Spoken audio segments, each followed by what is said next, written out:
ರಾಜ್ಯ ಸರ್ಕಾರ ಕಳೆದ 16 ತಿಂಗಳಿಂದ ಗ್ಯಾರಂಟಿ ಯೋಜನೆಗೆ ದುಡ್ಡನ್ನು ಕೊಡ್ತಾ ಇದೆ ಹೊರತುಪಡಿಸಿದರೆ ಅಂದರೆ ಉತ್ತರ ಕರ್ನಾಟಕ ಆಗಿರ್ಬೋದು ಮತ್ತು ಇಡೀ ಆಲ್ ಓವರ್ ಕರ್ನಾಟಕದಾದ್ಯಂತ ಗುತ್ತಿಗೆದಾರರಿಗೆ ಒಂದು ಸಂಕಷ್ಟಕ್ಕೆ ದೂಡಿದೆ ಅಂತಲೇ ಹೇಳ್ಬೋದು. ಪ್ರಮುಖವಾಗಿ ಇಡೀ ಒಂದು ರಾಜ್ಯಾದ್ಯಂತ 63,000 ಕೋಟಿಗೂ ಹೆಚ್ಚು ಹಣ ಗುತ್ತಿಗೆದಾರ ಬಾಕಿ ಬಿಲ್ ಇರುವಂಥದ್ದು. ಈಗ ನಮ್ಮ ಜೊತೆಗೆ ಮಾತಾಡಲಿಕ್ಕೆ ಉತ್ತರ ಕರ್ನಾಟಕದ ಗುತ್ತಿಗೆದಾರ ಸಂಘದ ಅಧ್ಯಕ್ಷರಾದಂತಹ ಸುಭಾಷ್ ಪಾಟೀಲ್ ಅವರಿದ್ದಾರೆ, ಅವರ ಮಾತಾಡ್ಸೋಣ. ಸರ್, ಈಗ ರಾಜ್ಯ ಸರ್ಕಾರ ಕೇವಲ ಗ್ಯಾರಂಟಿಗಳಿಗೆ ದುಡ್ಡು ಕೊಡ್ತಾ ಇದೆ. ಒಂದು ವರ್ಷಕ್ಕೆ 57-60 ಕೋಟಿಯನ್ನು ಗ್ಯಾರಂಟಿ ಯೋಜನೆ ಕೊಡ್ತಾ ಇದೆ. ಅದರಲ್ಲೂ ಪ್ರಮುಖವಾಗಿ ಈಗ ಎಷ್ಟು ವರ್ಷದಿಂದ ಬಾಕಿ ಇರ್ತಕ್ಕಂಥದ್ದು ಬಿಲ್ಲು ಎಷ್ಟಿದೆ ಬಾಕಿ? ಈಗ ನಮ್ಗೆ ಸುಮಾರು 4 ವರ್ಷದಿಂದ ಬಾಕಿ ಇದಾವೆ ಸರ. ಅಂದರೆ ಹೆಚ್ಚಿಗೆ ಬಾಕಿ ಉಳಿದದ್ದು ಅಂದ್ರೆ ಈ 3ರಿಂದ 4 ವರ್ಷ ಆಯಿತು. ಈಗ ಸದ್ಯ ನಮ್ಮದು ಧಾರವಾಡ ಜಿಲ್ಲೆದು 1,760 ಕೋಟಿ ಇದೆ. ಆಮೇಲೆ ಉತ್ತರ ಕರ್ನಾಟಕದ ಸುಮಾರು 25,000 ಕೋಟಿ ಇದೆ.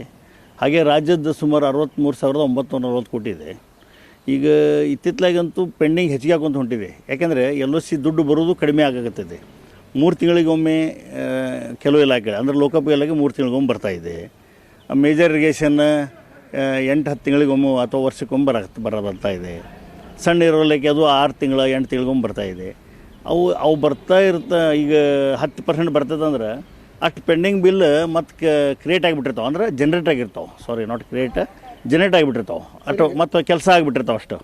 ಹೀಗೆ ಒಂದು ಕಡೆ ಬಿಲ್ ಆಗ್ತಿಲ್ಲ, ಮತ್ತೊಂದು ಕಡೆ ಗುತ್ತಿಗೆದಾರರು ಕೆಲವೊಂದು ಜನ ಆತ್ಮಹತ್ಯೆ ಮಾಡ್ಕೊಂಡಿರುವಂಥದ್ದು ಇಂಥ ಘಟನೆಗಳು ನಡೀತಾ ಇದಾವೆ. ಇದ್ರ ಮಧ್ಯೆ ಈಗ ಕಾಮಗಾರಿ ಕೂಡ ವಿಳಂಬ ಆಗ್ತಾ ಇದ್ದಾವೆ. ಒಂದು ಕಾಮಗಾರಿ ಹಿಡಿದಂದ್ರೆ ಒಂದು ಗುತ್ತಿಗೆದಾರ 4 ವರ್ಷ 5 ವರ್ಷ 10 ವರ್ಷ ಕೂಡ ಹೋಗ್ತಾ ಇದ್ದಾವೆ.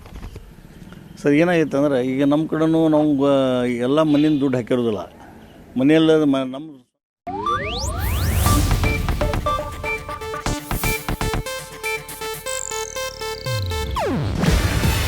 ಇದು ಏಷ್ಯಾನೆಟ್ ನ್ಯೂಸ್ ನೆಟ್ವರ್ಕ್ ಪ್ರಸ್ತುತಿ. ನೀವು ನೋಡ್ತಿದ್ದೀರಾ ಏಷ್ಯಾನೆಟ್ ಸುವರ್ಣ ನ್ಯೂಸ್.